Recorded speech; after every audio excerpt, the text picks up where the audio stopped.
Salve, salve, filhotinho, vamos para mais uma videoaula. Hoje uma mega revisão, filhote, para a tua atividade avaliativa, filhote. Veja bem, tá? Nós temos aqui o Mercosul, tá, filhote? Então você vai observar aqui, tá? Os países membros do Mercosul: Brasil, Paraguai, Uruguai e Argentina. Tá? Então é importante você perceber as condições para a criação, tá, do Mercosul. A primeira condição para a criação do Mercosul foi justamente você ter aí o processo de reaproximação, tá, filhote? De reaproximação geopolítica. Então, eu vou ter uma reaproximação.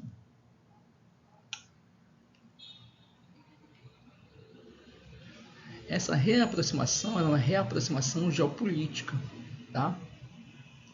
Geopolítica. Importante esse termo, tá, filhote? Uma reaproximação geopolítica, principalmente entre dois países membros, tá? A Argentina, que historicamente tem uma rivalidade com o Brasil, tá? Então houve essa necessidade de uma reaproximação geopolítica, tá, filhote? Acabar as rivalidades internas, tá? Uma outra condição foi justamente o fim, tá, da ditadura. Beleza? O fim da ditadura, tanto no Brasil como na Argentina, foi importantíssimo para a implantação do Mercosul, tá, filhote?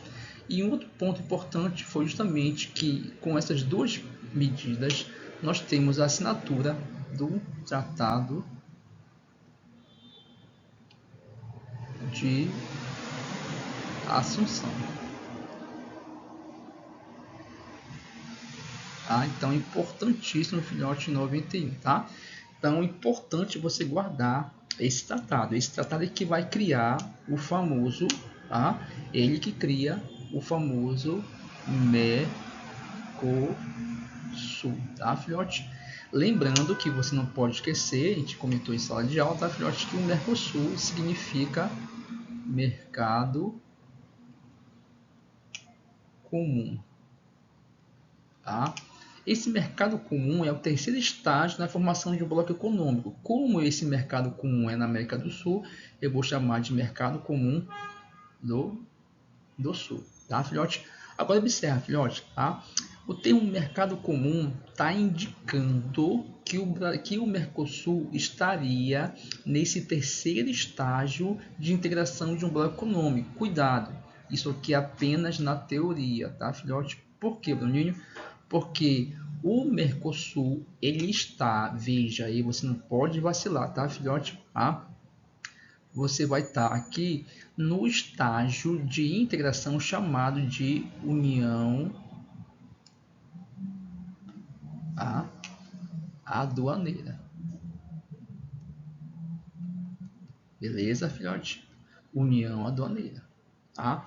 Então é importante você perceber isso. Então veja, o nome Mercosul te supõe que ele estaria no mercado comum, mas na prática o Mercosul encontra-se no segundo estágio de integração de um bloco econômico, que nós vamos chamar aqui de União Aduaneira. E você lembra lá, filhote, que na União Aduaneira você tem a presença, tá, da chamada tarifa interna comum, onde o imposto ele é 0%, que vai caracterizar o que nós chamamos de uma zona de livre comércio, tá, filhote? Beleza? Aí, gatão, veja, nessa zona de livre comércio é importante você perceber que esse termo zona de livre comércio não quer dizer que o comércio ele é livre 100%, ou que essa tarifa seja 100%, 0%, porque eu vou ter algumas situações em que a Argentina, por exemplo, vai impor em alguns produtos uma tarifa, um imposto, como forma de protecionismo. Então, cuidado, tá?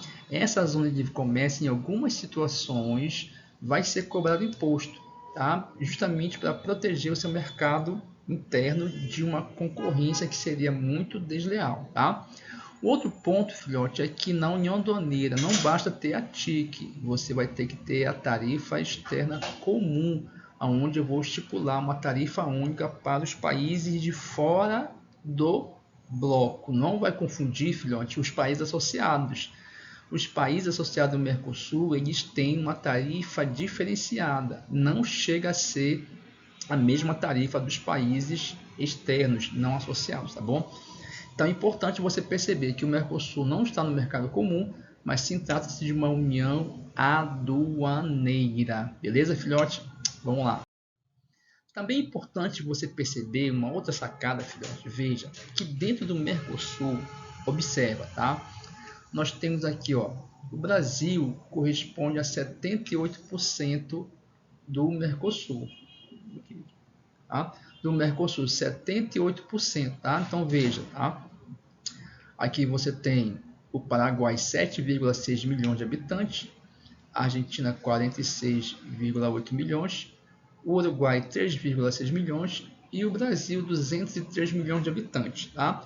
Então você vê aí, pega isso aqui, filhote. Nós temos então uma heterogeneidade, tá? Então eu vou ter uma diferença, tá? Uma diferença, guarda isso, filhote. Uma diferença, tá? Essa diferença, essa heterogeneidade diz respeito tanto à questão demográfica, tá, filhote? Beleza? Então, tem uma diferença, uma heterogeneidade na questão demográfica, na questão econômica, porque eles vão ter PIBs diferentes, tá? E também na questão social, tá? Com o IDH bem diversificado. Então, é importante você perceber que um dos pontos que dificulta o crescimento do Mercosul é justamente essa diferença econômica, demográfica e social. Não estão no mesmo nível de industrialização, não estão no mesmo nível econômico. Por isso, o Mercosul ele vai ser considerado um bloco de caráter regional. A sua polarização, a sua influência é de caráter regional. Então, eu botei aqui para ti um gráfico para te mostrar essa diferença demográfica, mas que se reflete em outras áreas que dificulta o crescimento do Mercosul. Tá certo, filhote? Outro ponto importante que você não pode deixar de perceber, filhote, é isso aqui, ó, tá? Então observa no mapa. Então esse mapa ele vai trazer para ti aqui os países do Mercosul. Então essa parte de azul mais intenso são os países do Mercosul. E aí chama sua atenção para esse país que está aqui achurado, que é justamente a questão da Venezuela. Beleza, filhote? A Venezuela, que foi convidada a fazer parte do Mercosul em 2013 com a política do Hugo Chávez, tá?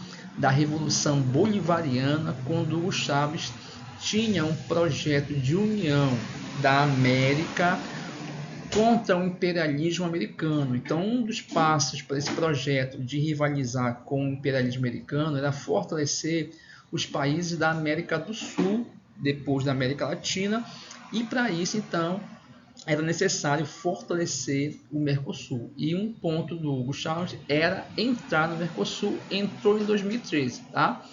Mas em 2016, tá? Em 2016, a Venezuela foi expulsa do Mercosul, pois a eleição, ou ao assumir o Nicolás Maduro, ele implanta a ditadura na Venezuela. E aí você lembra lá que para a criação do Mercosul foi necessário acabar com as ditaduras. Então a ditadura não coaduna com a política interna do Mercosul. Por isso então a Venezuela saiu do Mercosul. Também é importante você lembrar que a entrada da Venezuela tinha um caráter econômico para o Mercosul, que era justamente ter acesso às reservas de petróleo da Venezuela. Para a Venezuela, era uma questão muito mais geopolítica da Revolução Bolivariana, de combater o imperialismo americano, tá bom? Então isso é importante, tá? Também é importante você perceber que eu tenho esses países, tá, com uma tonalidade de um verdinho mais claro, que é justamente essa área aqui, ó, tá? Essa área aqui e essa área aqui, tá? Essa área são chamados países associados. Fica atento a essa questão, tá? Então eu vou ter os chamados países associados. Esses países associados, eles vão ter tarifas privilegiadas ao comercializar com os países do Mercosul. Vamos supor que o Japão, que não faz parte da América, tá, vai comercializar com os países do Mercosul, ele tem que pagar uma tarifa, tá, de 5% para qualquer país do bloco. Tá? Mas veja, se o Chile, que é um país associado, veja, o Chile não vai ter uma tarifa de 0%, tá, filhote? Ele não vai ter essa tarifa de 0%. Ele vai ter uma tarifa, de 3%, tá? Ou seja, ele vai ter um privilégio em relação a um país externo da América e que não é um país associado ao Mercosul. Então, o país associado ao Mercosul, ele passa a ter privilégio nas relações comerciais, como é o caso do Chile, como é o caso da Colômbia, como é o caso do Equador, do Peru, tá certo, filhote? Do Suriname. Agora veja, tá? Que eu tenho aqui a Bolívia. A Bolívia também é um país associado, mas a Bolívia está aqui em destaque porque ela está se credenciando a se tornar um membro do Mercosul. Por isso que ele está aqui. Então, de um país associado, a Bolívia está se candidatando a entrar no Mercosul. Por isso está com essa cor diferenciada, tá certo, filhote? Então, é um ponto importante. Tá? Outro ponto importante, filhote, é a questão do eixo geoeconômico do Mercosul. Lembra que nós falamos em sala de aula da questão do Cone Sul? Então, se você observar, nós temos, tá, no Mercosul, a região mais dinâmica está aqui na região sudeste, tá certo? Então, a região econômica da Argentina, tá? A região econômica do Paraguai e do Uruguai formam aquele triângulo que nós chamamos de Cone Sul, tá certo, filhote? Então, nós chamamos de Cone Sul, o famoso Cone Sul, tá? Esse Cone Sul, ele vai justamente escoar sua produção baseando em cima de uma rede de rios. Essa rede de rios nós chamamos de bacia platina. Fica atento nisso aqui, gatão. Eu vou chamar de bacia platina, tá? Essa bacia platina é composta por alguns rios que se conectam e que passam pelas áreas dinâmicas economicamente do Mercosul, o que facilita o escoamento da produção, tá? O que vai facilitar o escoamento da produção. Então nós temos, fica atento, filhote, tá? Então nós temos o rio Paraná. Esse rio Paraná, ele é importante, tá certo?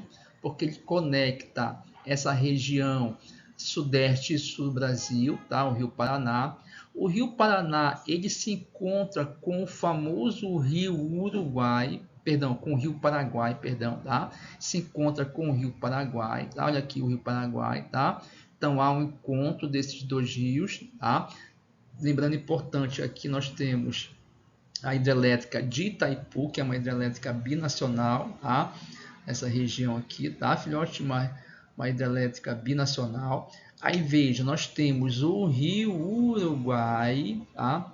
O rio Uruguai, que eles vão se conectar aqui à foz do Rio do Prata, tá? E, portanto, nós temos a bacia platina, um eixo geoeconômico importante do Mercosul, formando essa região do Cone Sul. Então, Bruninho, a bacia platina então, é formada pelo Rio Paraná, pelo Rio Paraguai, pelo Rio Uruguai, que se encontra com o Rio da Prata, aqui no famoso estuário, tá? Olha aqui, eu vou ter o estuário do Rio do Prata, tá? Que vai me conectar ao Oceano Atlântico, tá? Então serve tanto de porta de saída para o escoamento da produção, também como porta de entrada, tá bom, filhote? Esse é um ponto importante. Outro ponto importante, não perde isso aqui, filhote, é muito forte isso aqui, tá? Nós temos a IRSA, tá, filhotinho? Quem é a ISA? Tá? A ISA é a Iniciativa para a Integração da Infraestrutura. Olha lá. Veja, nós temos a infraestrutura baseada na Bacia Platina, que é as hidrovias, tá? Então, agora nós temos uma infraestrutura rodoviária, tá certo, filhote? Essa estrutura rodoviária, ela vai ser marcada por duas rodovias importantíssimas, tá? Nós temos aqui, tá, filhotinho, importantíssimo, duas bacias, tá? Então, filhote, é importante você observar que nós temos aqui a chamada Estrada do Pacífico, ou ferrovia transoceânica, tá? Esse estrada está entre aspas, tá, filhote?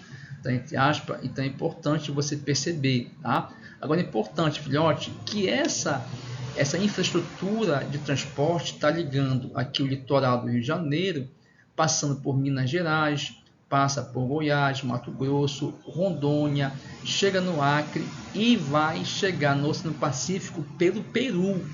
Então veja, quando eu tenho a conexão do Atlântico ao Pacífico pelo Peru, eu vou chamar de Estrada do Pacífico, ou interoceânica, ou transoceânica, tá? O objetivo aqui era justamente quebrar o isolamento, principalmente aqui de Rondônia e do Acre, que estão distantes do porto aqui do Atlântico, tá? Além do que também permite escoamento da produção, principalmente dessa região aqui, grande produtora de soja, do agronegócio, tá bom, filhote? Agora observa, tenho aqui o chamado corredor bioceânico. Esse corredor bioceânico ele sai já aqui do porto de Santos, São Paulo, passa aqui pelo Mato Grosso do Sul, chegando à Bolívia e vai chegar ao Pacífico pelo Chile, tá? Então aí que está a grande questão, o grande toque para ti, filhote. Você vai observar, bom, essa infraestrutura de transporte chega no Pacífico pelo Peru, Estado do Pacífico. Chega pelo Chile, corredor bioceânico, tá? Ambos buscam integrar essa região ali do Mercosul, buscam integrar também a questão do escoamento da produção, mas a Estrada do Pacífico, essa aqui, busca além da integração física, além do escoamento da produção, mas também quebrar com o isolamento de algumas áreas do território brasileiro, tá bom, filhote? Fica atento aí nessa questão, tá? Nós temos aqui, filhão, o clima da África, tá? E eu queria que você observasse bem, tá, filhote? Então nós temos aqui, ó, tá? O famoso clima desértico, não tem erro, tá, filhote? Não tem erro. Clima desértico, aí você vai logo matar pelo deserto do Saara, tá? Então vamos trabalhar apenas localização, tá? Clima desértico, tá certo, filhote? Nós temos abaixo do clima desértico e subindo o clima desértico, nós temos o clima chamado semiárido. Então, vou ter aqui uma área de clima semiárido. Tá? É só você lembrar que essa área de clima semiárido é a área do Sahel. Tá? Depois você observar que a maior parte da África, que é essa parte aqui, vai ter o clima tropical, tá? Então é importante você perceber isso, tá, filhote? Clima tropical. E uma pequena mancha por onde passa o Equador, que nós vamos ter o chamado clima equatorial, tá, filhote? Então nós temos aí puramente localização, tá, filhote? Clima desértico, semiárido, equatorial e tropical. Lembrando que a maior parte da África ela vai ser clima tropical, porque a África está localizada entre o Trópico de Câncer e o Trópico de Capricórnio, uma região tropical, tá certo, filhote? Esse é um ponto importante, você também não pode perder, tá? Aí veja, tá, filhote? De mais importante, veja, nós temos aqui, tá? Essa região aqui, ó, essa região que você conhece como Sahel, tá? Então, não podemos esquecer a formação dessa região, tá? O famoso Sahel, tá? Então, o Sahel é uma área de transição, tá? Uma área de transição entre um clima desértico, tá? E um clima tropical. aonde nessa área eu vou ter o clima semiárido e a formação dessa vegetação que está aqui em cima, filhote, que é a chamada estepe, a estepe. Essa estepe ela vem passando por um processo de desmatamento. E o desmatamento da estepe vem aumentando a formação de desertos na região do Sahel. Veja que o Sahel não é deserto, é semiárido. Só que o desmatamento das estepes vem provocar a formação de desertos na região do Sahel. Tudo bem, filhote, tá? Também é importante você lembrar que naquela região de clima tropical eu vou ter a vegetação típica predominante da África, que é justamente a savana, tá?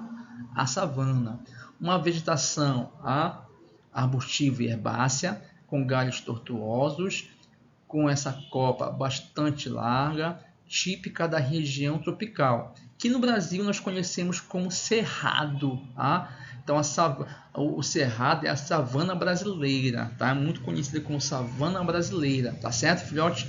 Não pode perder isso aí, tá?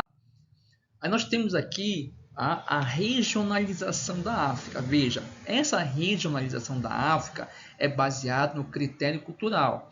Baseado no critério cultural, eu vou ter então a chamada África, tá? Do Norte, também chamada de África Branca, e aqui embaixo nós temos a chamada África Subsaariana.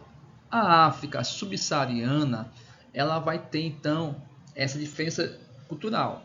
A África do Norte, formada pela população branca de colonização árabe, aonde predomina o islamismo, veja, a religião islâmica, por isso que é um critério cultural, tá? Então essa região vai ter uma colonização árabe, população branca e religião islâmica. Já na África do Sul, nós vamos ter uma colonização mais europeia, tá certo, filhote? Com uma população extremamente pobre. A África subsaariana está abaixo do deserto do Saara, então eu vou ter uma população extremamente pobre, miséria é muito grande, conflitos étnicos e religiosos muito intensos, fruto do processo de colonização, tá? Religião de matriz africana, então bastante diferenciado essas duas áreas, tá? Então é importante você diferenciar a África do Norte da África subsaariana. Não vai confundir a África subsaariana com a África do Sul, tá? A África do Sul é um país, tá, filhote? Quando você fala de África subsaariana, é toda a área verde, tá? Então muito cuidado. Por isso a gente não fala África do Sul, fala África subsaariana, tá bom? Importantíssimo, tá, filhote, para a tua prova, é perceber, tá? Aqui nós temos as potências europeias no contexto do imperialismo europeu. Imperialismo europeu, tá? Europeu. Esse imperialismo europeu, ele vai implantar na África o que nós chamamos de partilha da África ou partilha do continente africano, tá, filhote? Então eu vou ter a partilha da África pelas potências europeias.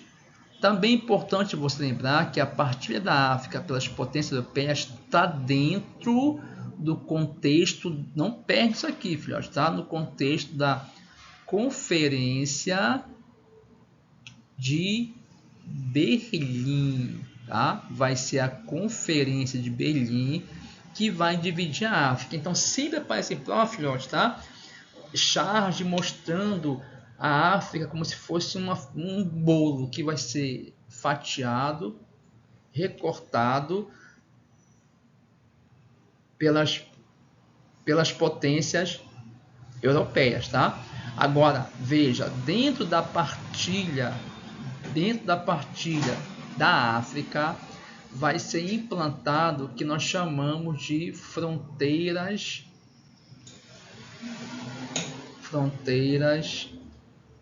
artificiais. Tá? Essas fronteiras artificiais não vão respeitar o modo de vida da população africana. Então você pode observar aqui nesse mapa de baixo a África antes da Conferência de Berlim, tá? Onde eu tenho uma África toda dividida conforme critério dos africanos, e aqui eu tenho uma África dividida a partir do critério do colonizador europeu, aonde eu observo linhas retas mostrando que esses territórios foram fatiados, partilhados, onde representam as fronteiras artificiais, tá? Importante lembrar que essas fronteiras artificiais vão criar países artificialmente, e países que vão agrupar no mesmo território grupos étnicos, tribos rivais dentro do mesmo território, tá certo, filhote? Que quando ocorre o processo de descolonização da África, tá? Então imagina, tá? Um novo território criado artificialmente, tá? Onde eu vou ter a tribo A com a tribo B e a tribo C, que são tribos rivais, inimigas, que antes estavam em territórios separados, mas que foram agrupados dentro do mesmo território, tá? E aí então o que acontece, Bruninho? O colonizador então, o europeu, que ele faz, Bruninho? Ele vai se aliar a uma dessas etnias, dando poder político e econômico, tá?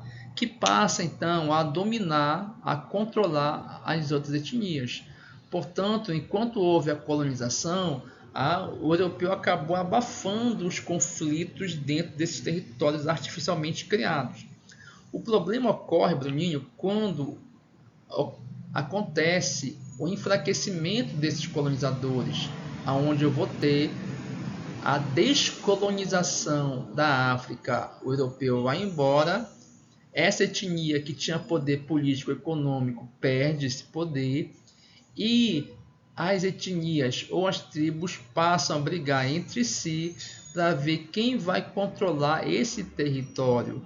E aí então eu vou ter conflitos como o caso da Guerra Civil.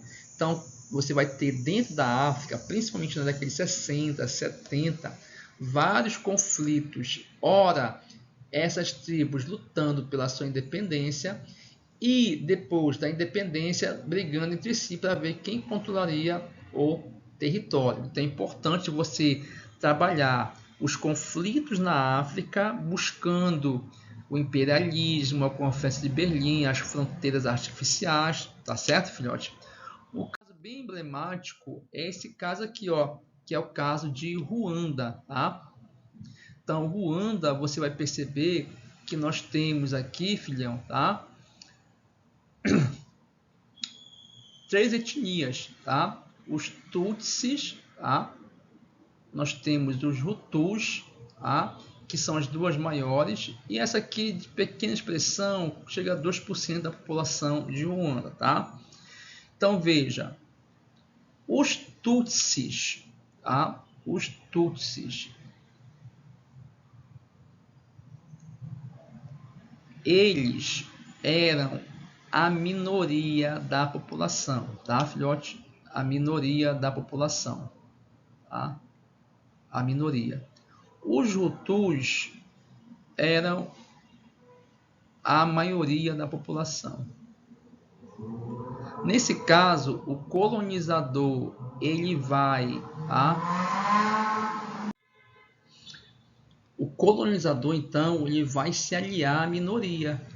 Então, o colonizador dá poder político e econômico à minoria, que passa a retaliar a maioria da população.